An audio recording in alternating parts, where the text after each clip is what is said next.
ആമേൻ.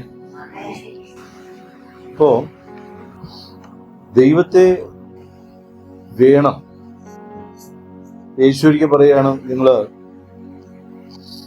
എന്റെ മാംസം ഭക്ഷിക്കുകയും എന്റെ രക്തം പാനം ചെയ്യുകയും ചെയ്തില്ല എങ്കിൽ നിങ്ങൾക്ക് എന്റെ കൂടെ വന്നിരിക്കും. അപ്പോ ജനക്കൂട്ടം എപ്പോഴും യേശുവിനെ നിത്യത വേണമെന്ന് ആഗ്രഹിച്ചിട്ടല്ല കൂടുന്നത്, കാഴ്ച കാണാൻ കൂടുന്നത് പോലെയും കൂടും. എന്നാൽ ദൈവം വേണം എന്നുള്ളവർ, ദൈവത്തെ അന്വേഷിക്കുന്നവർക്ക് ദൈവം പല വഴികളും തുറന്നു വെച്ചു. ആമേൻ. അപ്പോ പലപ്പോഴും നമുക്ക് തോന്നും, സ്നാനപ്പെട്ടിട്ട് പിന്നെ ഇവരെവിടെ പോകുന്നു, ഇവരെന്തിന് ഇമ്പോർട്ടൻസ് കൊടുക്കുന്നു. സാഹചര്യങ്ങൾക്കൊത്ത് മാറുന്ന മനുഷ്യർ നമ്മൾ നോക്കിയാൽ തങ്ങളുടെ ജീവിതത്തിനകത്ത് എവിടെയോ ഒരു സ്ഥാനം യേശുവിന് കൊടുത്തിട്ടുണ്ട്. അത് ഫ്രീ ആണെങ്കിൽ, സാഹചര്യങ്ങൾ ഒക്കുമ്പോഴാണെങ്കിൽ അവരെന്ത് ചെയ്യും, അവർ വരും. എന്നാൽ ഇന്ന് നമ്മൾ പൊരുക്കത്തോടുകൂടെ, യേശു 10,000 ശിഷ്യന്മാരെ ഒന്നും ഒരുക്കി വിട്ടില്ല. 11 പേരാണ് യേശുവിന്റെ കൂടെ ഉണ്ടായത്. 12 പേരുണ്ടായിരുന്നു. ലാസ്റ്റ് ഘട്ടത്തിൽ ഒരാള് പോയി. അപ്പൊ അതിനെക്കുറിച്ച് യോഹന്നാൻ 17 കർത്താവ് പറയുന്നുണ്ട്, ആ നാശയോഗ്യനായ ഒരുത്തനല്ലാതെ മറ്റാരും, നീ തന്നതിൽ നിന്ന് മറ്റാരും വിട്ടുപോയില്ല. അപ്പം പോകുന്നതിനെ കുറിച്ച് നേരത്തെ ആർക്കറിയാം? എന്നിട്ടും അവനൊരു അവസരം കൊടുത്തിട്ടുണ്ടോ ദൈവം? മാനസാന്തരത്തിന് വലിയ വിലയുണ്ട്. അപ്പൊ ഉപദേശമേ ദൈവം കേൾപ്പിക്കത്തുള്ളൂ, മാനസാന്തരപ്പെടുത്തില്ല. പലരും പറയും നിർബന്ധിച്ച് ദൈവം എന്നെ മാനസാന്തരപ്പെടുത്തി. ഒരിക്കലും ചെയ്യത്തില്ല. അങ്ങനെയായിരുന്നെങ്കിൽ യൂദായി വിടത്തില്ലായിരുന്നു. അങ്ങനെയായിരുന്നെങ്കിൽ മോശെ ആ പാപം ചെയ്യാൻ അനുവദിക്കത്തില്ലായിരുന്നു. ചിലർ പറയുന്നത് ദൈവം എന്നെ പരീക്ഷയിൽ കൂടി കടത്തിവിട്ടു. പരീക്ഷയിൽ കൂടി കടന്നു പോകുന്നത് നമ്മുടെ ജഡപ്രവൃത്തി കാരണമാണ്. മനസ്സിലാകുന്നു? ഒരു എക്സാം ഒരുത്തൻ അറ്റൻഡ് ചെയ്യണമെങ്കിൽ ആ വ്യക്തി ആ എക്സാമുമായിട്ട് എന്ത് ചെയ്തിരിക്കുകയാണ്? കമ്മിറ്റഡ് ആണ്. കമ്മിറ്റ് ആയതുകൊണ്ടാണ് എക്സാം എഴുതേണ്ടി വന്നത്. അപ്പൊ നമ്മൾ ചില എക്സാമുമായിട്ട് കമ്മിറ്റഡ് ആകുമ്പോൾ അതിന്റെ പ്രോഗ്രാം കൺട്രോളർ വരും, അതിന്റെ പരീക്ഷാ കൺട്രോളർ വന്നിരുന്നിട്ട് എക്സാം നടത്തി. അപ്പൊ നമുക്ക് തോന്നുന്നു, കർത്താവെ നീ എന്നെ നന്നാക്കാൻ വേണ്ടി പിശാചിനെ ഏൽപ്പിച്ചു. ഒരിക്കലും ഏൽപ്പിക്കത്തില്ല. ഇന്നേവരെ പിശാച് ഒരുത്തനെ നന്നാക്കിയെന്ന് വചനമില്ല. അപ്പൊ ഓരോരുത്തരും തങ്ങളുടെ കുറവുകളെ മറയ്ക്കാൻ, തങ്ങൾക്കുള്ള ചില കാര്യങ്ങളെ മറച്ചു പിടിക്കാൻ പലപ്പോഴും ഇങ്ങനെ പിശാചിനെ കൂട്ടുപിടിച്ച് എന്ത് ചെയ്യും. എനിക്ക് അതിശയം തോന്നിയിട്ടുണ്ട് പലവിധമായ ജ്ഞാനികൾ. അപ്പോ നമുക്കൊരു ചേഞ്ച് മൈൻഡിനകത്ത് ദിനവും നാം പുതുക്കേണ്ടുന്ന ഒരു കാര്യം എന്ന് പറയുന്നത് നിത്യതയുമായുള്ള ബന്ധത്തെയാണ്. അതിന് നമ്മൾ എത്രത്തോളം നമ്മളെ താൻ ഏൽപ്പിച്ചു കൊടുക്കാൻ പറ്റുമോ, ദൈവവുമായുള്ള ബന്ധത്തിന്റെ അകൽച്ച മാറ്റാൻ പറ്റുമോ, എത്രത്തോളം ക്ലോസ് ആകാൻ പറ്റുമോ ആയിക്കോട്ടെ. വേറെ 1000 മർമ്മങ്ങൾ വിളമ്പിയാൽ ഒരു ജനക്കൂട്ടത്തെ വശീകരിക്കുന്ന പ്രസംഗ പാഠങ്ങളുണ്ടെങ്കിലും ദൈവത്തെ അടുപ്പിക്കുന്ന സ്നേഹം നമ്മിലില്ലായെങ്കിൽ അതെല്ലാം അവിടെ. അതിന് ഇഷ്ടമാകുന്ന ഒരുപാട് കാര്യങ്ങൾ കർത്താവ് പറയുന്നു. ഈ ശിഷ്യന്മാര് അനേകരെ സൗഖ്യമാക്കി തെരിക്കോടിൽ നിന്ന് പ്രസംഗിച്ചു. തെരിക്കോടിൽ നിന്ന് പ്രസംഗിക്കും എന്ന് പറയുമ്പോൾ പരസ്യ ശുശ്രൂഷ ചെയ്യുന്നവരാണ്. ഭൂതങ്ങളെ പുറത്താക്കി അവർ വചനം പങ്കുവച്ചു, പഠിപ്പിച്ചു. പക്ഷെ അവരെ കുറിച്ച് കർത്താവിന് പറയാനുള്ള എന്താണ്? അപ്പൊ ഒരു വില കൊടുക്കാത്തവന് ഒരിക്കലും എന്ത് ചെയ്യാൻ പറ്റില്ല. വേണമെങ്കിൽ എനിക്ക് ദൈവത്തോട് ദൈവസന്നിധി പറയാം, ദൈവമേ സാത്താൻ എന്നെ എന്ത് ചെയ്തുകൊണ്ടിരിക്കുക, ഞെരുക്കിക്കൊണ്ട് ഇരിക്കുവാണ്. വേറൊരു കാര്യത്തിൽ ഞെരുക്കലില്ല. ദൈവകാര്യത്തിൽ മാത്രം നീ അടുക്കരുതെന്നാണോ പിന്നെ നിന്നെ ഞെരുക്കിക്കൊണ്ടിരിക്കണം? അതുപോലെ നമ്മുടെ ദൈവം ഇവിടെ പോയി വേണോന്ന് വെച്ചും കാലം മുന്നോട്ട് വെച്ചാൽ ദൈവം സഹായിക്കുകയില്ല. അതിനൊരാവശ്യം വേണം. ആവശ്യം ഇതാണ്, നമ്മുടെ കുഞ്ഞിന് അല്ലെങ്കിൽ നമ്മൾക്ക് ഡോക്ടർമാർ വിധി എഴുതി ഇനി അല്പകാലം കൂടി ഉള്ളൊന്നൊരു എഴുത്ത് വന്നാൽ മതി. ഉറക്കമൊക്കെ പോണം, പോക്ക് കാണും, നിലവിളിയും കരച്ചിലും പ്രാർത്ഥനയും ദൈവസന്നിധിയില് ഒരു ഉണർവോടെ ഇരിപ്പാനും ഒക്കെ ഭയങ്കര ത്രില്ലുണ്ടാവും. ഹല്ലേലൂയ. അപ്പൊ നമുക്ക് ഈ പിശാച് എവിടെ പോയി? ഈ ദുഷ്ടനവിടെ പോയി? ദുഷ്ടന് നമ്മളോട് തടുക്കാൻ പറ്റുന്നില്ല. കാരണം അതിനേക്കാൾ എരിവ് ദുഷ്ടന് നമ്മൾ അങ്ങോട്ട് അടുപ്പിക്കുകയാണ്. അതിനേക്കാൾ എരിവ് ഇപ്പൊ എങ്കിലും കർത്താവിന്റെ അടുക്കൽ എത്തിയില്ലെങ്കിൽ കാര്യം നടക്കും. ഒരു ജാഗ്രതയുള്ള ഹൃദയത്തോടെ ഓരോരുത്തരും പറയുന്നു, നാളെ ഇതിനകത്തിരിക്കുന്നവർ പരീക്ഷകൾ അകപ്പെടില്ല എന്നൊന്നും ഞാൻ പറയുന്നില്ല. പരീക്ഷയ്ക്ക് വരും. ഞാൻ ഇന്നലെ ഒരു വിവാസനോട് സംസാരിക്കുമ്പോൾ പറഞ്ഞൊരു കാര്യമാണ്, ഞാൻ എല്ലാവരോടും യുദ്ധത്തിലാണ്. ക്രിസ്തു നിമിത്തം ഞാൻ എല്ലാവരോടും യുദ്ധത്തിലാണ്. മനസ്സിലാവില്ല. കുറവുള്ള ഒരുത്തിനെ കണ്ടിട്ട് മനസ്സിലാക്കാൻ പറ്റിയില്ലെങ്കിൽ എന്ത് യുദ്ധമാണ്? അപ്പൊ കർത്താവുമായുള്ള ബന്ധം എന്താ? ജ്ഞാനിയായിരിക്കാം ദൈവമക്കളെ, സിമ്പിളായി ഐ ലവ് യു അപ്പ. ഒരുപാട് ജ്ഞാനവും ഇതിന്റെ എല്ലാം നിങ്ങൾ പഠിച്ചില്ലെങ്കിലും അപ്പ നീ സത്യമാണെന്ന് എനിക്കറിയാം, നീ ഉണ്ടെന്ന് എനിക്കറിയാം. ഇത് വിശ്വസിക്കണം കേട്ടോ. കുരിശടി ഉണ്ടോ? ഉണ്ടല്ലോ. യേശു സത്യമായി. നിഴലുണ്ടെങ്കിൽ പൊരുളുണ്ടല്ലോ. അപ്പൊ നമ്മൾ പൊരുളിനെ അന്വേഷിച്ചാൽ പോലെ. ഹല്ലേലൂയ. ഈ നിഴൽ നോക്കി നിഴലിച്ച നടത്തുന്നതൊക്കെ നിർത്തിയിട്ട് എന്ത് ചെയ്യണം? പൊരുളിലേക്ക് നമ്മുടെ ഹൃദയം ഉയരട്ടെ. ആമേൻ. പൊരുളിലേക്ക് നമ്മളെ തന്നെ ഉയർത്തട്ടെ. ഈ പ്രാർത്ഥന നമുക്കൊരു അനുഗ്രഹമായി തീരേണ്ടത് നമ്മുടെ ഹൃദയങ്ങളെ ദൈവസന്നിധിയിൽ പങ്കുവച്ചാണ്. ഹല്ലേലൂയ. പിശാച് ജയിക്കാൻ ഇടം കൊടുക്കരുതെന്നാ പറയുന്നത്. ആമേൻ. നിങ്ങൾക്കിടയിൽ പിശാച് തീരരുത്. കടന്നു കയറി അവന് നിങ്ങൾ ജയിക്കരുത്. അവൻ ജയിക്കാതിരിപ്പാൻ നിങ്ങൾ നിങ്ങളെ തന്നെ ജാഗ്രതയോടെ കാത്തു സൂക്ഷിക്കും. ഹല്ലേലൂയ. എന്നുവെച്ചാൽ വളരെ സിമ്പിൾ ആണ് സഹോദരങ്ങളെ. ഇതിനിടയിൽ ഒരു പാമ്പ് കയറിയെന്ന് നിങ്ങൾ അങ്ങനെ ഇരിക്കും. കണ്ടില്ലെങ്കിൽ എന്ത് ചെയ്യും? കണ്ടില്ലെങ്കിൽ അത് കായി കൂടെ കാലിൽ കൂടെ ഇറങ്ങി കയറിയൊക്കെ പുറത്തൊക്കെ ഇറങ്ങി അവിടെ ഇരിക്കും. ശരിയല്ലേ? കണ്ടാലോ? കണ്ടാൽ നിങ്ങൾ പാമ്പിനെ അടിച്ചുകൊല്ലാൻ നീക്കി ഇറങ്ങി ഓടി രക്ഷപ്പെടാൻ ശ്രമിക്കും. ഓടി രക്ഷപ്പെട്ട് കൊത്തു കിട്ടിയില്ല എന്ന് ഉറപ്പ് വന്നിട്ട് ആരെങ്കിലും വിളിച്ച് അവിടെ ഒരു പാമ്പെന്ന് പറയും. ഇവന്റെ പേര് വലിയ പാമ്പെന്നാ. അപ്പൊ അവൻ നമ്മുടെ പേര് അവകാശം പറയാതിരിപ്പാൻ തക്കവാണ്. നമ്മളുടെ അകത്ത് കുറേ സർപ്പങ്ങളെയും കുറെ ഇഴജന്തുക്കളെയും കൊണ്ട് നടക്കും. ഈ കാര്യവുമായിട്ട് നമ്മൾ സഖ്യതയിലാണെങ്കിൽ പരീക്ഷ കൺട്രോളർ വരും. എന്നിട്ട് നമ്മൾ ദൈവത്തിന്റെ അക്കൗണ്ടിലേക്ക് അതെന്ത് ചെയ്യും? മാറ്റി വെച്ചിട്ട് എനിക്കൊരു സമാധാനമില്ല, എനിക്കൊരു സ്വസ്ഥതയില്ല, ഞാൻ ഇതിനേക്കാൾ നല്ലത് അത് തന്നെ ആയിരുന്നു എന്ന് പറയും. അങ്ങോട്ട് ചെന്ന് നോക്കുമ്പോഴേ അറിയാൻ പറ്റുമോ അവിടെ എന്താ സംഭവിക്കാം. ചില പറയും ഒറ്റ കുത്തിന് തീർത്തിട്ട് ഞാൻ പോയി അങ്ങ് ജയിലിൽ കിടക്കും. വളരെ സിമ്പിളായിട്ട് ജയിലിൽ കിടന്നാൽ മതിയല്ലോ, അവിടെ നല്ല ഫുഡാണെന്നൊക്കെ പറയും. പക്ഷെ ജയിലിൽ പോയവനോട് അവന്റെ അനുഭവം ചോദിച്ചു കഴിഞ്ഞാൽ അവര് പിള്ളേ ആരും അങ്ങോട്ട് പോകരുത്. ക്രിമിനൽസുകളൊക്കെ വീണ്ടും വീണ്ടും പോകുന്നത് അവരതുകൊണ്ട് സെറ്റ് ആയതുകൊണ്ട് മാത്രമാണ്. മരത്തിൽ കിടക്കുന്നവന് മലം കണ്ട അറപ്പുമില്ലല്ലോ. എന്നാൽ ഒരുവിധം കൊള്ളാവുന്ന ഈ ഇരുമ്പ് കയറിയിട്ട് തിരുമ്പ് കയറി ഇതുണ്ടല്ലോ, ഒരു പെരുപ്പ് കയറിയിട്ട് വല്ലതൊക്കെ ചെയ്തിട്ട് അകത്ത് പോയി കിടക്കണം. ഇനി വരുമ്പോ വരട്ടെ അനുഭവിച്ചോളാം എന്നും പറയരുത്. നല്ലൊരു പനി അനുഭവിക്കാൻ പോലും നമുക്ക് യോഗ്യതയില്ല, നമുക്ക് അളക്കാൻ പറ്റത്തില്ല.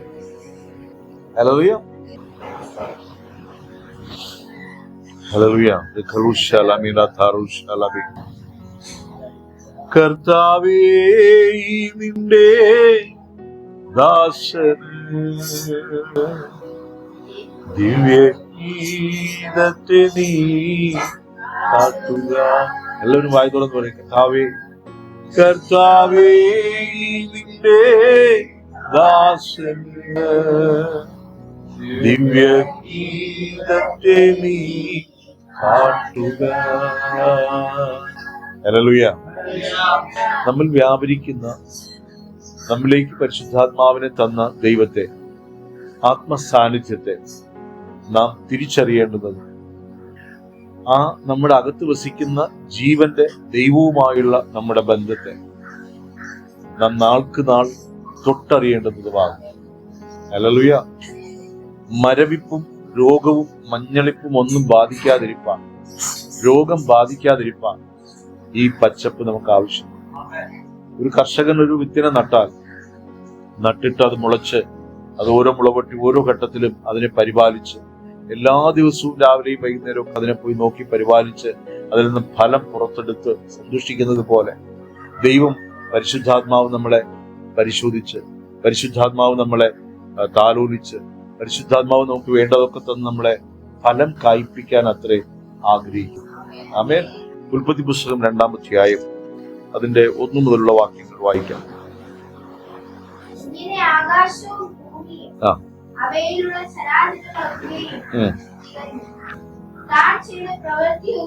ഇങ്ങനെ ആകാശവും ഭൂമിയും അവയിലുള്ള ചരാചരങ്ങളൊക്കെയും തികഞ്ഞു. ആമേൻ.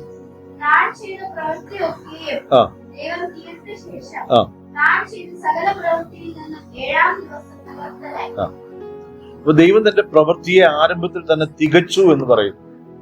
അപ്പൊ നമുക്ക് 2 ഘട്ടം നോക്കാം. ഒന്ന്, മനുഷ്യന്റെ സൃഷ്ടിപ്പിനായിട്ട് ദൈവം ഭൂമിയെ ഒരുക്കി പുനഃക്രമീകരിച്ചു. ഇവിടെ വേണ്ടതെല്ലാം സർവ്വചരാചരങ്ങളെയും വെച്ചു. ഇതെല്ലാം വെച്ച് തന്റെ പ്രവൃത്തിയെ തികച്ചിട്ട് കർത്താവ് സ്വസ്ഥതയിൽ ഇരുന്നു. ആമേൻ. 7-ാം ദിവസത്തെ എന്ത് ചെയ്തു? അനുഗ്രഹിച്ചു, ശുദ്ധീകരിച്ചു. ആമേൻ. ആ 7-ാം ദിവസം ശുദ്ധീകരിക്കപ്പെടുന്നവർ ഈ അനുഗ്രഹത്തിലേക്ക് പ്രവേശിച്ചു. 7-ാം ദിവസത്തെ സ്വസ്ഥത കർത്താവ് ഈ 2-ാം അധ്യായത്തിൽ തന്നെ അത് പറഞ്ഞിട്ടുണ്ട്.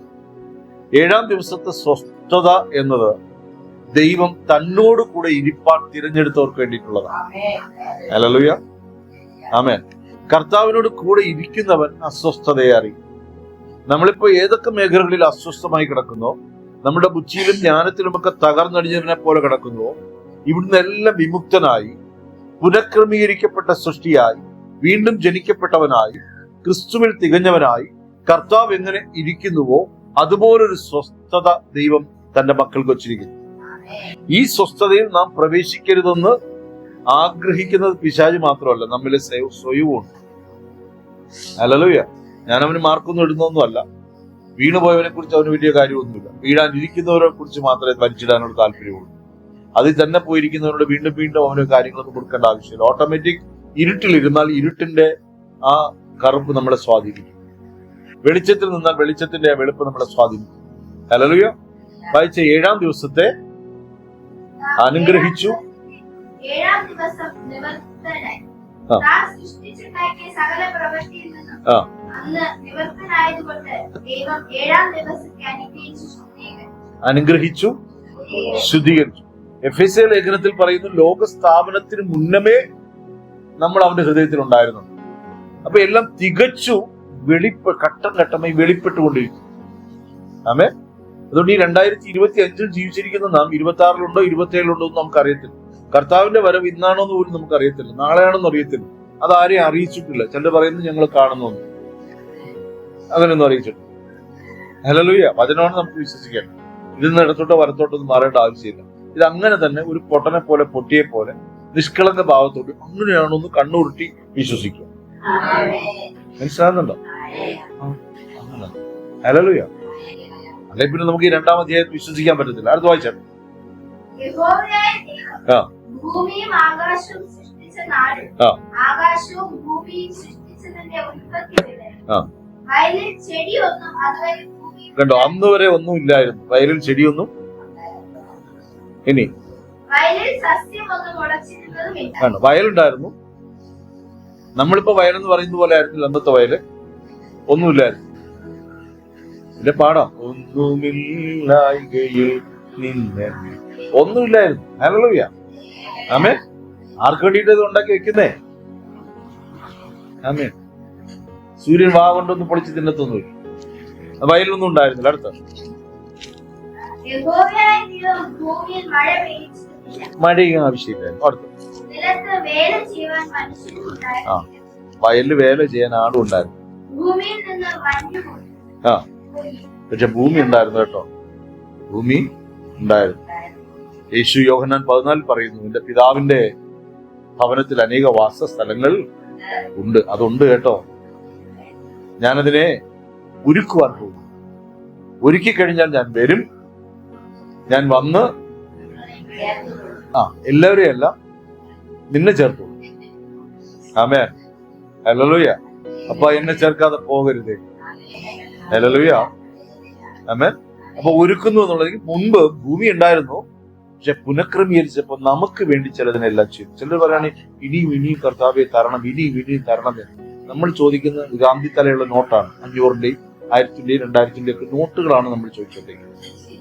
വേണ്ടതെല്ലാം ഇവിടെ നാളെ ഈ മെയിൻ സെർവർ അടിച്ചു പോയെന്ന് വെച്ചോ, ഈ നോട്ട് വെച്ചിട്ട് ഒരു കാര്യവും അയലോക്കാരന് വേണ്ടി പോയി ഇച്ചിരി അരി തരുമെന്ന് ചോദിക്കാനേ പറ്റും. അവന്റെ കയ്യിൽ ഉണ്ടെങ്കിൽ അവൻ തരും. മനസ്സിലാകുന്നു?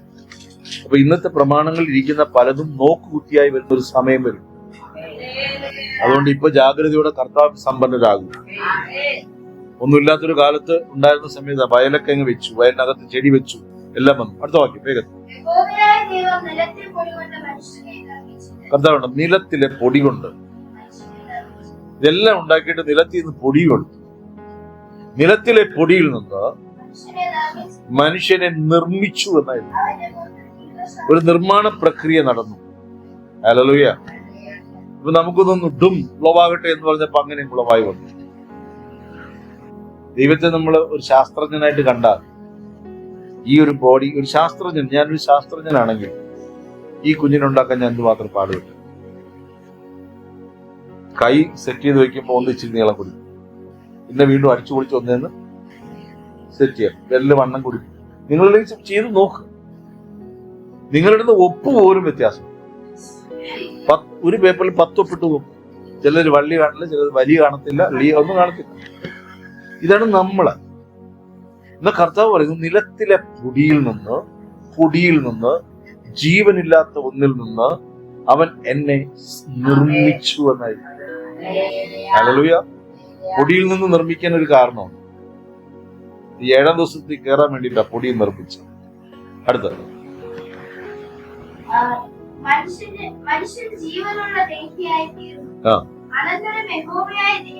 നിർമ്മിച്ചതിന് ശേഷം കർത്താവ് ജീവനെ കൊടുത്തു. ദേഹി ഇല്ലായിരുന്നു മനുഷ്യൻ. നിലത്തിലെ പൊടിയെല്ലാം നിർമ്മിച്ചു, എല്ലാം സെറ്റ് ചെയ്ത് കൊണ്ടുപോയി ദൈവത്തിന്റെ മുമ്പാകെ നിർത്തി. അവന്റെ മൂക്കിൽ ജീവന്റെ അത് വിഴുങ്ങി കളഞ്ഞു. ആ വാക്യം പറഞ്ഞില്ല. ജീവശ്വാസ്യത്തെ ചെയ്തു ഊതിയപ്പോ ജീവനുള്ള ജീവശ്വാസ്യം ഊതിയപ്പോ ജീവൻ ഉള്ള ദേഹിയായി തീർന്നു. ആമേൻ. ഈ ജീവൻ ദൈവം ഊതി തന്നതുകൊണ്ട് അതിനെ കൊല്ലാനോ നശിപ്പിക്കാനോ നമുക്ക് ആർക്കും കഴിയും. ഒരുത്തൻ മരിച്ചു എന്ന് പറഞ്ഞാൽ അവന്റെ ശരീരത്തിൽ നിന്ന് പോയെന്നേ ഉള്ളൂ. ആ ജീവനെ കൊല്ലാൻ ആർക്കും സാധിച്ചു. ഒന്നിൽ നരകത്തിൽ പോകണം, ഇല്ലെങ്കിൽ നിത്യതയിൽ പ്രവേശിക്കണം. ഏത് വേണമെന്ന് സെലക്ട് ചെയ്യുന്നത് നമ്മുടെ തന്നെ. ഹല്ലേലൂയ. ദൈവം സെലക്ട് ചെയ്യത്തില്ല, സാത്താൻ സെലക്ട് ചെയ്യത്തില്ല. കാരണം ദൈവം നമുക്ക് ബുദ്ധി തന്നിട്ടുണ്ട്. സാത്താൻ ആ ബുദ്ധിയെ ചപലമാക്കാൻ ശ്രമിച്ചുകൊണ്ടിരിക്കും. ബുദ്ധിയുള്ളവരെ, ബുദ്ധിമാന്മാരെ കിരീടം ആരും എടുത്തുകൊണ്ട് പോകാതെ പിടിച്ചു. 7-ാം ദിവസത്തെ സ്വസ്ഥതയ്ക്ക് വേണ്ടി ഒന്ന് അധ്വാനിക്കും. ദൈവവിഷയമായി സമ്പന്നനാകേണ്ടത്. ഇന്ന് ദൈവം എന്നോട് സംസാരിച്ചതിനെ ധ്യാനിപ്പിൻ. ഒരു വാക്യം ഇടപെട്ടുവെങ്കിൽ ധ്യാനിപ്പിൻ. ഹല്ലേലൂയ. അടുത്ത വാക്യം. ഇത് മനസ്സിലായോ? ഒരു മനുഷ്യൻ മരിച്ചു. ഈ 2-ാം അധ്യായം ഭയങ്കര ആത്മസമ്പന്നത നിറഞ്ഞതാണ്. ഒരു മനുഷ്യൻ മരിച്ചിരിക്കുമ്പോൾ അവന്റെ ശരീരം പൊടി എന്ത് ചെയ്യാണ്? ആ പൊടിയിലേക്ക് മടങ്ങിച്ചേരാൻ വേണ്ടി കൊതിക്കുകയാണ്. നമ്മളാരും അയ്യോ ഇത് എംബാം ചെയ്ത് വെക്കാന്ന് വെച്ചാൽ കണ്ട പേടി തോന്നും. 2 വർഷം കഴിഞ്ഞിട്ട് അമ്മമ്മ എടുത്ത് നോക്കുക. ബോഡി എടുത്ത് വെച്ച് പ്രാർത്ഥിക്കുന്ന ആൾക്കാരുണ്ട്. ആ ബോഡിയെ കണ്ട് നോക്കിയിട്ട് അതിൽ തന്നെ പല്ലും പൊളിച്ച് വല്ലാത്ത രീതിയിലായിരിക്കും. അതിനെഴുന്നേറ്റ് തന്നെ എങ്ങനെ അനുഗ്രഹിക്കാൻ പറ്റും? കുറേ മണ്ടന്മാരും വണ്ടിമാരും എന്ത് ചെയ്യും? ടൂർ പിടിച്ചു പോയി അതിനെ പോയി കണ്ട് വണങ്ങി നേർച്ചയിട്ടിട്ട് വരും. അത് 10 പൈസ എടുക്കുന്നുണ്ടോ? ഇല്ല. അതിന്റെ പേരിൽ കുറെ പേര് എന്ത് ചെയ്തു? ഇവിടെ പറയുന്നു ശരീരത്തിൽ നിന്ന് ദേഹി മാറിയാൽ, ജീവൻ മാറിയാൽ ശരീരം മണ്ണിലേക്ക് ചേരാൻ കുടിക്കുന്നു. അത് പൊടിയിലേക്ക് മടങ്ങി ചെല്ലുവാണ്. ദൈവത്തിന്റെ പ്രവൃത്തിയാണ്. എന്നിട്ട് കണ്ടോ, ഇതിനെ റീസ്റ്റോർ ചെയ്യുമ്പോഴും അതേ പൊടിയിൽ നിന്ന്. ഹല്ലേലൂയ. എന്റെ അപ്പന്റെ കല്ലറയിൽ നോക്കിക്കഴിഞ്ഞാൽ എനിക്ക് അപ്പനെ കാണാൻ പറ്റും. എല്ലും കഷ്ണം ഉണ്ടോന്നിന് പോലും എനിക്കറിയത്തില്ല. അതേ പൊടിയിൽ നിന്ന്. ഹല്ലേലൂയ. ഹോളി സ്പിരിറ്റിനാണ് റീസ്റ്റോർ ചെയ്യപ്പെടും. ആമേൻ. വീണ്ടും അവൻ പുനഃക്രമീകരിക്കപ്പെടും, വീണ്ടും പുനഃസൃഷ്ടിക്കപ്പെടും, വീണ്ടും അവൻ എഴുന്നേൽക്കും. ദേഹസഹിതനായി, ജീവസഹിതനായി, തേജസ്കരിക്കപ്പെട്ട ശരീരമായി മാറും. നമ്മുടെ 7-ാം ദിവസത്തേക്ക് പോകണമെങ്കിൽ ഈ ബോഡി പോരാ. ഈ ബോഡി മണ്ണിൽ വിതയ്ക്കപ്പെടണം. ഇത് വീണ്ടും ജനനം പ്രാപിക്കണം. ഹല്ലേലൂയ. എന്നാൽ 2-ാമത്തെ ജനനമോ അങ്ങനെയല്ല. അതിന്റെ നിഴൽ നമ്മളിൽ ഇപ്പൊ വെളിപ്പെട്ടിട്ടുണ്ട്. തേജസ്കരണം ആരംഭിച്ചിട്ടുണ്ട്. ആത്മാ ഉള്ളവൻ 7-ാം ദിവസത്തെ സ്വസ്ഥതയിൽ പ്രവേശിച്ചു. ഹല്ലേലൂയ. ആത്മാവിന് കീഴടങ്ങുന്നവൻ തേജസ്കരിക്കപ്പെടും. അവൻ രണ്ടൊരു ചത്തുപോകത്തില്ല, വെള്ളമില്ലാത്ത മേഘമായി തീരത്തില്ല. അവൻ 7ന്റെ സ്വസ്ഥതയിൽ പ്രവേശിച്ചു. ആമേൻ. ഈ മണ്ണിലേക്ക് തോന്നി മണ്ണായി തന്നെ മാറുമ്പോഴാ പുനഃക്രമീകരണം നടക്കുന്നത്. ഹല്ലേലൂയ. അത് പൊടി പോലെ പോയാലും, ഈ കുടലും എല്ലാം ഡാമേജഡ് ആയിട്ട് പോയാലും, ഈ തലച്ചോറ് ഡാമേജഡ് ആയിട്ട് പോയാലും, ഒന്നുമില്ലാത്തതിൽ നിന്ന് എന്നെ വീണ്ടും ഒരു ബോഡിയായി, ജീവനുള്ള സ്ട്രക്ചറുള്ള ഒരു ശരീരമായി എന്നെ രൂപാന്തരപ്പെടുത്തുന്നത്. ഹല്ലേലൂയ. ഈ ആത്മാവുമായുള്ള ബന്ധം വലുതാണെന്ന് കൂട്ടിക്കൊള്ളുക. ദൈവമക്കളെ വേണമെന്ന് വിശ്വസിച്ചാൽ 2-ാം അധ്യായം സത്യമാണ്, യേശു സത്യമാണ്. അടുത്ത വാക്യം വായിക്കാം.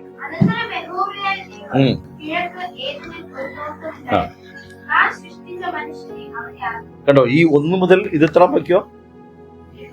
8, 8, 9, 10. ഈ 2-ാം അധ്യായം മുഴുവനും സൃഷ്ടിപ്പും രൂപാന്തരപ്പെടുത്തലുകളും പുനഃക്രമീകരണങ്ങളും വലിയ വലിയ മർമ്മങ്ങളെ വെളിപ്പെടുത്തുവാണ്. വയലിനെ കുറിച്ച് പറഞ്ഞു, നിർമ്മിതിയെ കുറിച്ച് പറഞ്ഞു, പിന്നെ മണ്ണിൽ നിന്ന്, പൊടിയിൽ നിന്ന് മനുഷ്യനെടുത്ത കാര്യം പറഞ്ഞു. വീണ്ടും പറഞ്ഞു നിലത്തിലെ പൊടിയിൽ നിന്ന്, നിലത്തിലെ പൊടിയിൽ നിന്ന്. വീണ്ടും ഒരു പ്രവൃത്തി വെളിപ്പെടുകയാണ്. നിലത്തിലെ പൊടിയിൽ നിന്ന്. അടുത്ത